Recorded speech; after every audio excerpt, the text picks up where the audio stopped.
actually NASA. This is one of the towers that got us to safety among the stars. Hey, when you're not busy, let's chat.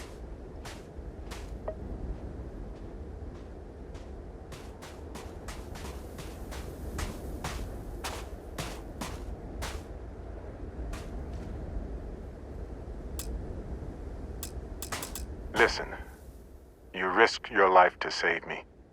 I keep wondering if that made it harder to save Sam too. I've replayed those moments in my mind over and over. And you need to know that you did what a leader does. And if it had been me instead of him, I would feel at peace knowing that he made it. I know. And I can't say it's the best choice, but nevertheless, thank you. I don't know if you're ready to talk, or if you need 20 years to get to that point, or if you never want to talk about it again. But I just want you to know that if you do, I'm here for you.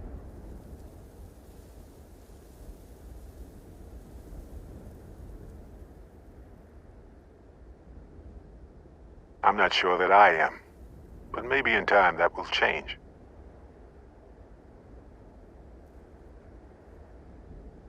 Of course. Could have been so much worse. We are all constellation. When a star goes nova, it can destroy everything nearby, or it can nourish a new era of planets and life and everything that goes with it. The galaxy is littered with the deaths of so many brilliant, wonderful stars. But if stars never went nova, then we wouldn't be who we are now.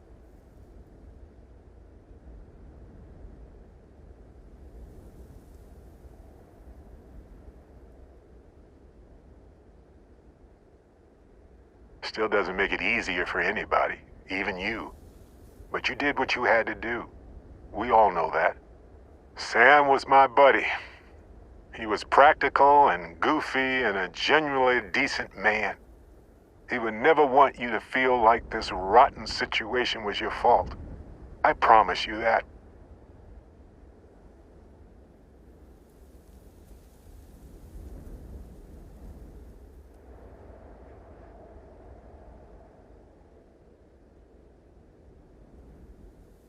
Yes, we need to expect it and prepare. You know, we're fortunate. Constellation brought us all together and we're all better for it. If we're going to set things right, it's going to be because of that. Hey, when you're not busy, let's chat.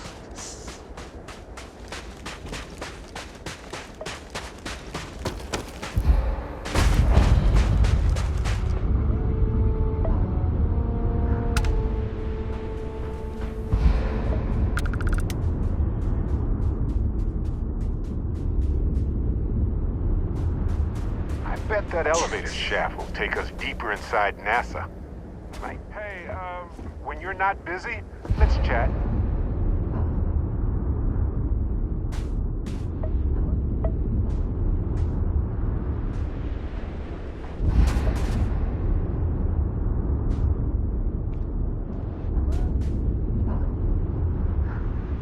I doubt you need to bring all of that.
looks like this one almost made it to launch. Wonder what the Hey, when you're not busy, let's chat. Oh, ow! Ah.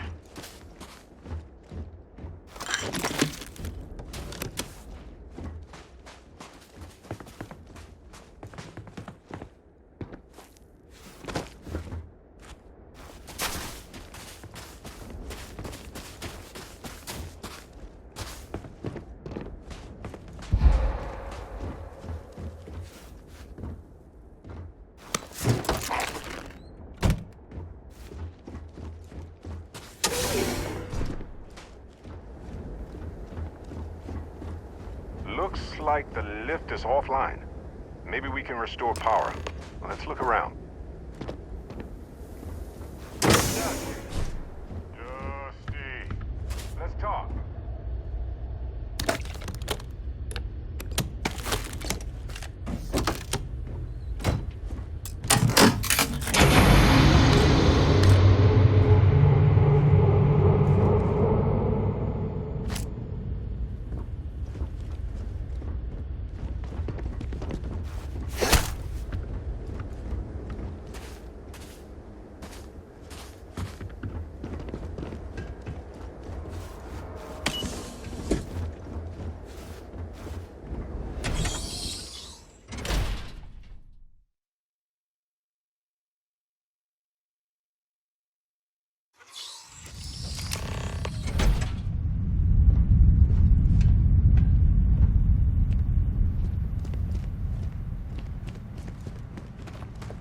Crew preparation area. I can't imagine. Hey, Captain. Can I talk with you for a bit?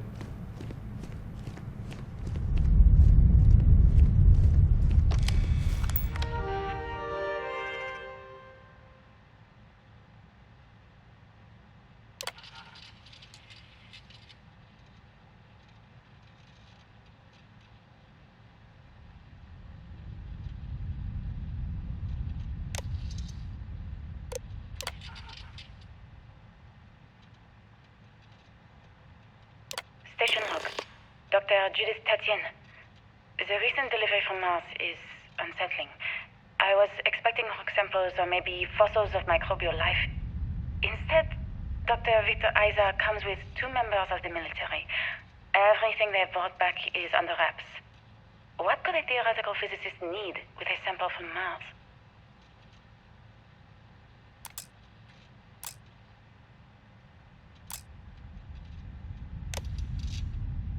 Station log. Dr. Judith Tatien. I've been trying to cozy up to Dr. Isa, Victor, to see what is going on. His team has completely commandeered one of the labs with those 2 military handlers, checking who comes in and out. I joked that maybe he found a little gray man and was doing an autopsy, and he grew very pale. 2 days later, he sends me a request asking for more information on my background in materials science, metallurgical engineering. Oh, we have a meeting tomorrow. I think I'm being invited into the lab.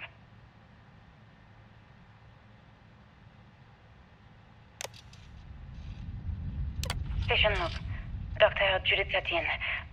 I have never been so nervous since I defended my dissertation. 4 hours talking to Victor and his team about theoretical metals, atomic bonding, even a half-hour divergence into magnetism that I'm pretty sure was to throw me off the trail of what we were actually talking about. Then, I got to see the lab. I don't know how much I should say, but the periodic table just got thrown out the window.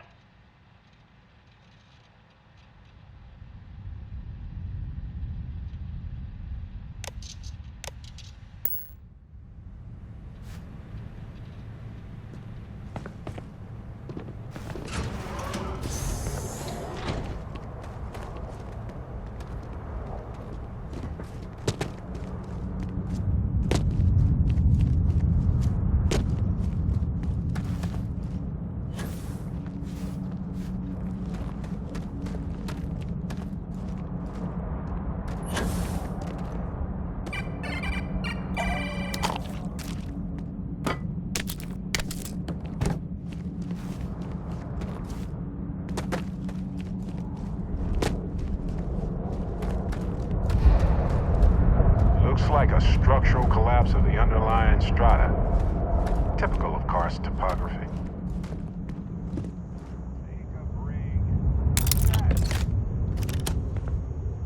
Take a moment to go through your things and lighten the load.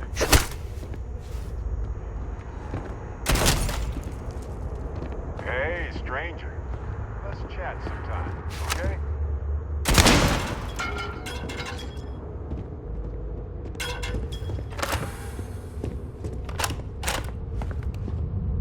They had a museum, but this whole place is a museum now. Let's talk. When you have time, of course.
Is that all?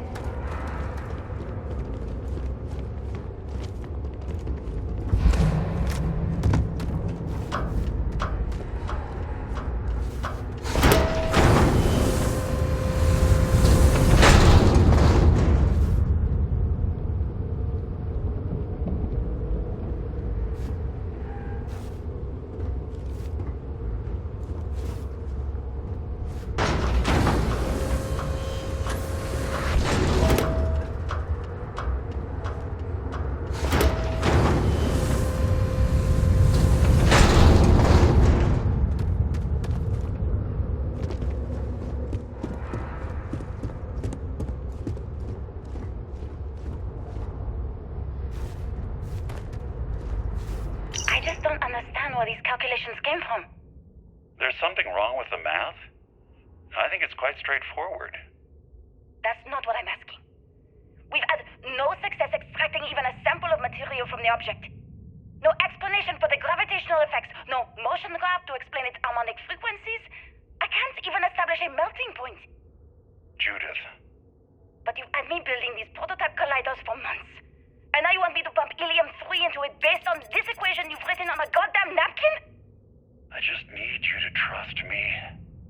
I have been trusting you. We keep slamming our heads against a brick wall, getting nothing. And you keep coming up with something new to try. Like, you know what's going to happen. Where are you getting your information, Victor? I'm sorry, Judith. Look, not here, okay?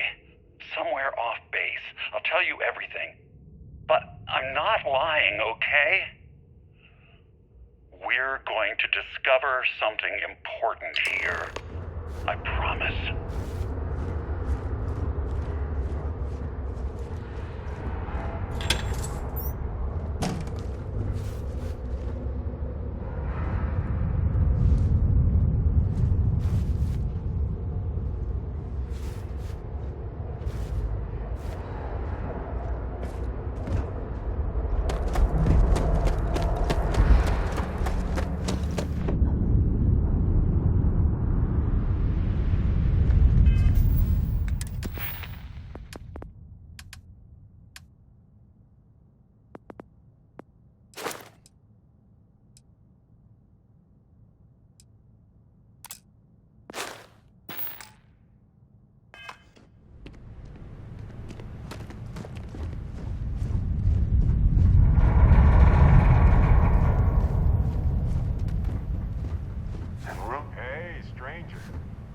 chat sometime, okay?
seem overwhelmed with things here. Let's take a moment to sort it out. Hey, Captain. Can I talk with you for a bit? Okay, that hurt.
Do we actually need all that stuff?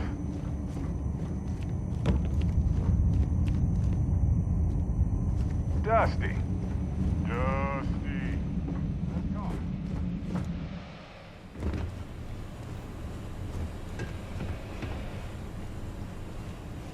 Imagine if they hadn't been able to convince people to invest this much. I wonder if humanity would still be here.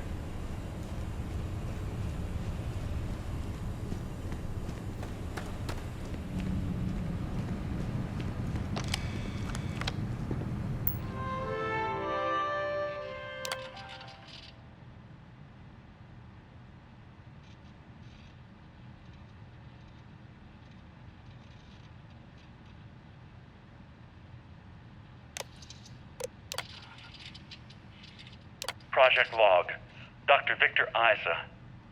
We turned on the prototype today. The gravitational field around it began to fold as we long suspected. Complete reversal of gravitational pull was observed on dozens of loose objects around the lab. I'm setting up a meeting with the directors to propose a larger test. The prototype proves we don't need the original anymore, but further work is going to have to take place in space. Somewhere with abundant helium-3 and with a civilian partner. Someone with access to large-scale manufacturing resources and computational equipment. Engineering gravitational folds pulling the far side of the solar system closer to us? It's all going to be possible. Project Log, Dr. Judith Tatian. I watched the gravjite tests from the moon today. It was the first time we were able to talk to the team at Nova Galactic directly. So many things were under wraps before, but now everyone wants all the publicity they can get. I'm already seeing proposals for manufacturing androids of drives, expeditions to Alpha Centauri and beyond. It's also overwhelming and worrying. It could take years. Decades before we know what all the side effects of operating a grav drive can be. But no one wants to hear that right now. Like a bunch of pioneers racing towards the edges of the frontier without knowing about the grizzly bears in the mountains.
artifact isn't far now.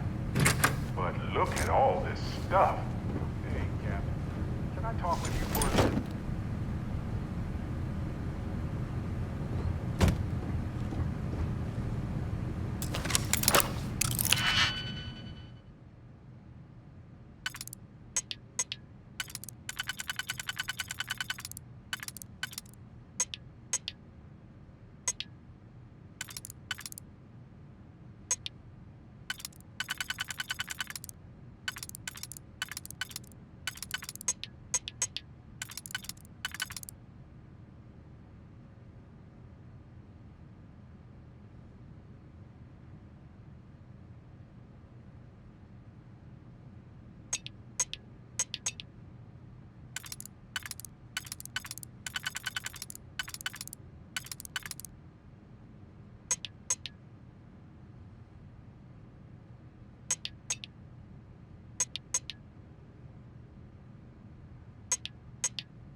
Fair game.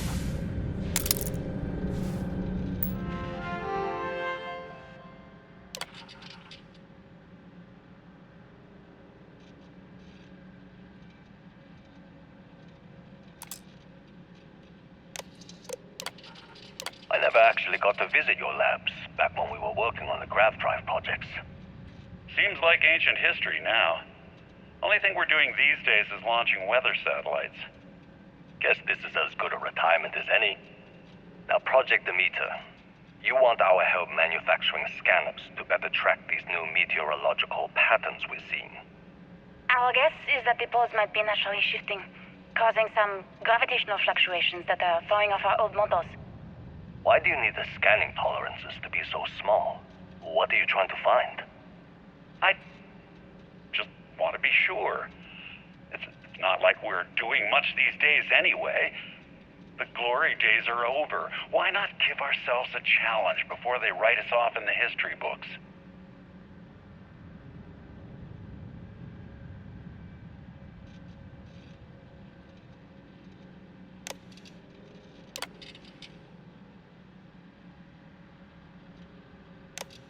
I know what I'm seeing, Victor. The data coming back from the satellites is very clear. It's the grav drives. All those jumps from the moon. At this rate, Earth's atmosphere is going to start sputtering out into space. Can the drives be fixed? I'm working on some designs that should discreetly solve the problem, under the guise of an emergency update to the fueling pumps. We're talking about the end of Earth, and you're trying to be subtle about it. Judith, the last thing we need is people losing faith in grav drive technology. That might be our only option. To what? Are you seriously saying we should abandon Earth? The timeline is under 50 years. A blink of an eye for a planet, but more than enough time for a human exodus. And what do we tell people? We say it's an act of God, one that science has found a solution for. Time for humanity to take its place in the stars. You knew, didn't you? You lied to me. All this time, I dedicated my life to this discovery, Victor. And you knew we were going to kill off our planet? You haven't seen the future I've seen. There's an infinite expanse of promise out there. A meteor could hit Earth, a plague, another world war. Colonizing other galaxies secures humanity's future for all coming generations, across all time. At the expense of our home. Stop it, both of you. All that matters is building enough ships to get everyone off this planet. And we need to start now. I'll draft up a statement. We'll need to address the entire international community. I'm sorry, Judith. There isn't a planet in this universe that will be far enough away from you, Victor. We are never speaking again after this is over. My name is Dr. Victor Isa. And if you're listening to this, then you probably already know the truth. I was young when I first headed the retrieval team of an odd gravitational anomaly on Mars. But I kept what really happened that day hidden from everyone except one other person. Even she didn't believe me at first. But I have no reason to lie to anyone now, so I hope you'll accept this confession, whoever you are. When I touched the anomaly, I experienced 12 days of lost time. I met myself. He told me everything that has since come true. The grav drive equations, the tests on the moon, Earth's atmosphere sputtering away because of what we had done. But he also told me about a city thriving on a planet orbiting a distant star. Human culture, art, music, lifestyles evolving and shining brightly across all of space. What price would I be willing to pay for that future? Maybe you don't believe me. Maybe Judith was right and I'm just a coward who wants to believe his mistakes were justified. But everyone has forgotten about the real origins of the grav drive, this artifact from Mars. I hope you make better use of it than I did.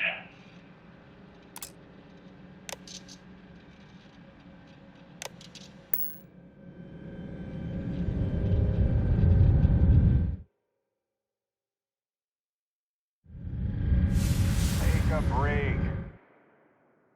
Let's chat. Sure, I've got a minute.